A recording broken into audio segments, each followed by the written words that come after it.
Hello, ladies and gentlemen. Welcome once again. And today we will be looking at Chapter 9, Section 4 on page 575. Solve polynomial equations in factored form. So again, 9.4 on page 575. I tell you that because it might be helpful for you to be there. I will be referencing the four examples that we see there. Example 1 looks like this. It says x minus 4 times a quantity x plus 2 equals 0. And this is different than what we've done last week and I think the week before because we've just had expressions. We haven't had equations. Remember, an equation is an expression that's equal to something, and this is equal to 0, so it's an equation. So it's a little different than what we've been doing last week, but we're taking the principles we learned last week and applying them to this week. So the property there, for example, 1 says that we need to use the zero product property. The zero product property, which simply means I am going to, because this equation equals 0, I'm going to set both of these terms, or both of these sets of terms, equal to 0 in order to find out the solutions that would work for x, okay? And there's going to be two different ones. And once you see how this works, I think you'll be able to do some of these in your head, and then some you're going to have to work out. But all we're doing is setting both of these terms, again, or both of these sets of terms to 0. And so I'm going to have, I can go ahead and get rid of that parentheses because I'm going to make two separate equations now. So I'm going to have x minus 4 equals 0, and then I'm going to have x plus 2 equals 0. Okay, and so again, all I've done is set both of these terms, or these sets of terms, to 0. And then if I just simply work the problem, work the equation, I'll add 4 to both sides here, right, to isolate the variable, x equals 4, and I'll do the inverse here, subtract 2 from both sides, and I'll get x equals negative 2. So the solution for this equation is x equals 4, x equals negative 2. Sorry about that. X equals 4, x equals negative 2. That's it. And that's why you see that there in example 1. The solutions of the equation are 4 and negative 2. And you can check those as you see there in the example. We can check them by simply plugging in our solutions for x. Plug in 4 to there. Does 4 minus 4 equal 0? Yes. Does negative 2 plus 2 equal 0? Yes. So our solutions are correct. Okay, pretty simple. And yeah, you can look at that and kind of just get an idea. Well, I can just do that in my head. I don't have to work all that out. True enough, and that's fine. And some of those you will be able to do that. But some we won't, because we'll be getting into fractions. Not difficult, but just some of them will be fractions. So you may not want to try to do all of that in your head. Okay, so take that and let's move on with example 2. Example 2 is going to be completely different than this, but we're going to come back to this after example 2. So I need to show you two different things, and then we're going to be putting those things together. Okay, so we're going to jump from this. And I think that's pretty simple. That's not too different than what we've done in the past. But we're going to jump from that to example 2, where you'll see it says find the greatest common monomial factor. I'm on page 576. Find the greatest common monomial factor. So we're dealing with GCF here, greatest common factors, right? And so the problem is 12x plus 42y. Okay, and what I'm trying to do is factor this expression. Now I know we, back from 7th grade or even before, we're used to factoring, right? Finding greatest common factors of numbers. But now we're finding the GCF of terms and of polynomials. And so we're following the same principle, and that is, what do both of these terms have in common that I can factor out, that I can pull out, that they had to have, both terms have to have the same thing in common, right? And if you look at the solution there under example 2, the GCF of 12 and 42 is 6. So that's the greatest common factor of 12 and 42, right? And so I'm going to pull that out, and don't get kind of weirded out by the variables there. We'll deal with those in just a moment. So that's what they have in common. And then anything else that's left over, after factoring that 6 out, I'm going to put in parentheses. So it's 6, which is the GCF, times the quantity. What is left after I factor the 6 out of that 12? It's 2. Okay, I didn't subtract 6 from it. I factored 6 out, which is multiplication, right? So what's left is 2 and then x. In other words, 6 times what will give me 12x? 6 times 2x will give me 12x. So that's what I'm doing there. I'm just putting in parentheses what is left over after factoring out whatever these both had in common. And then the sign is plus, and then same thing. I factored out a 42 from, a 6 from the 42, and so what is left there? Well, it's 7, because 7 times 6 is 42, and then there's a y as well. And then that's it. So this expression factored with the greatest common monomial factor is 6 times the quantity 2x plus 7y.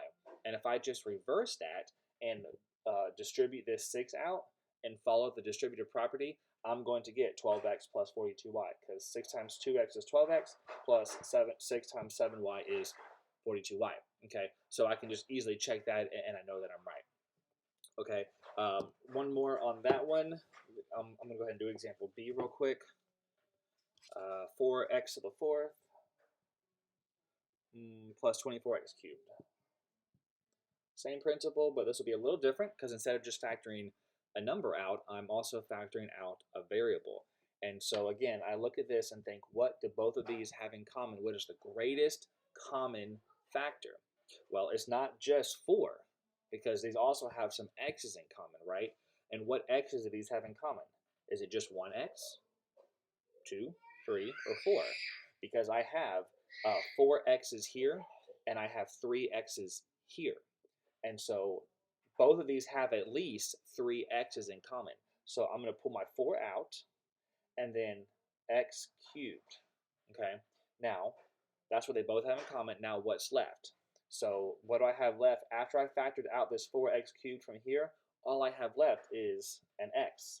Again, because 4x cubed times x is 4x to the 4th.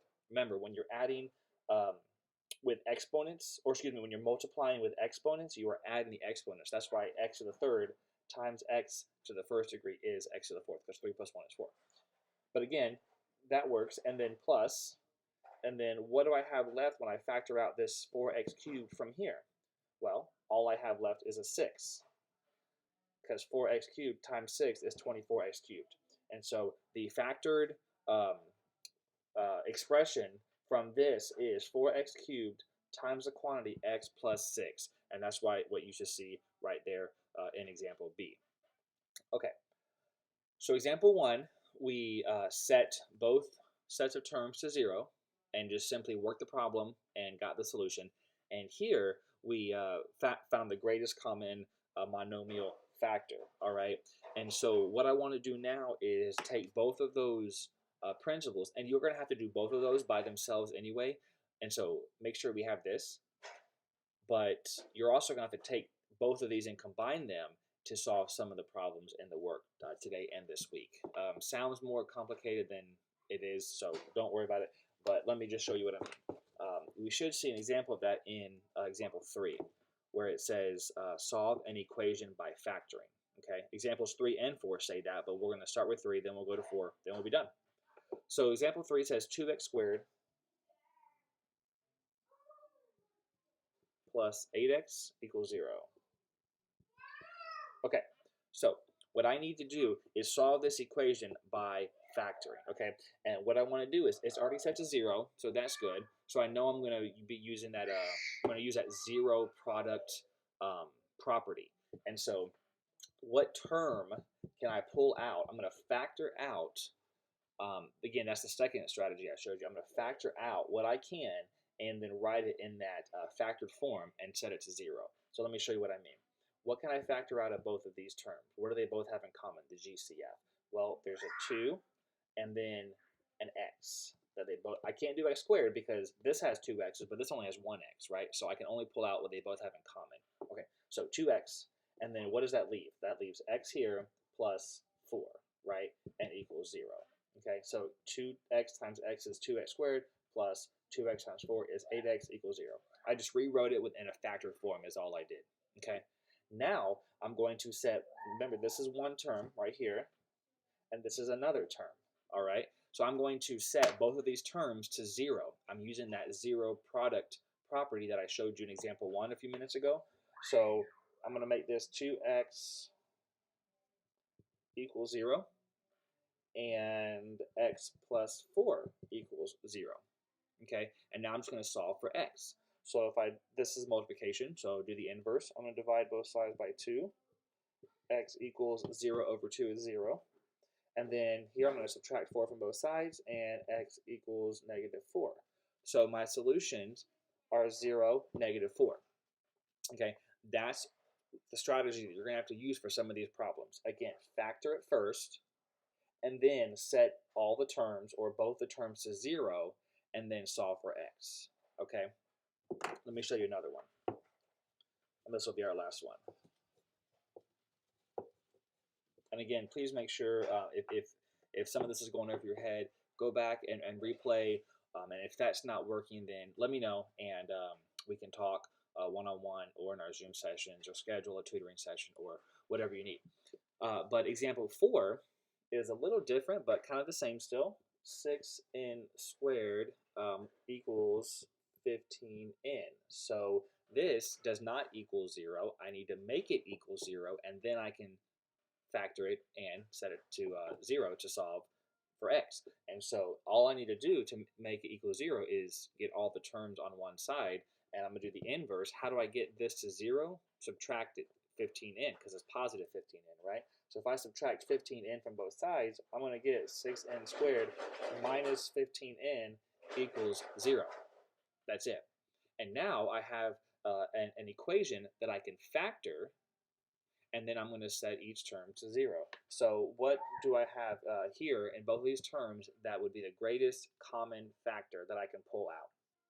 Well, 3 is going to be the greatest common factor for my coefficients, and then I have 1n that will fit into both of these, or that can be factored out of both of them. So 3n, and then close that or open that parentheses, and anything that's left over goes in that parentheses, like I told you. So what would be left over after factoring 3n from the 6n squared? Well, that would leave me with a 2n, right? Because 3n times 2n, 3 times 2 is 6, n times n is n squared. So 2n minus, sorry about that, minus, and then what's left after here? 5. And then that's closed, and then 0. So now I have 3n times the quantity 2n minus 5 equals 0, and I'm just going to set both of these terms, that term and that set of terms, to 0, because the equation is equal to 0. So 3n equals 0, and 2n minus 5 equals 0. Divide both sides by 3, n is going to equal 0 there. Kind of like the last one, right? And then this one is add 5 to both sides. That'll leave you with 2n equals 5. Divide both sides by 2. N equals 5 over 2. There's the fractions I was telling you about. So here we have our solutions. N equals 0 and n equals 5 halves, or 5 over 2. And that's your answer. And so what we're going to do is, through our work, you have to do those 4 different things. You're either going to just set them to 0. I think that's going to be in examples 3 through 14. Whatever problems I gave you from there, you're just it's set to 0, and you're going to solve for the variable. When you get down to 17 through 25, that's where you're factoring out the greatest common factor, and then putting whatever's left in the parentheses, and that's it. And then when it says solve the equation in numbers 27 through 38, and then 40 through 45, in those problems, you will have to, some of them, you'll have to factor it out, and then like this, and then set both terms to 0 like this, and you'll have your answers. Take that, roll with it. Let me know if any questions or problems, and we will talk soon. Thanks, guys.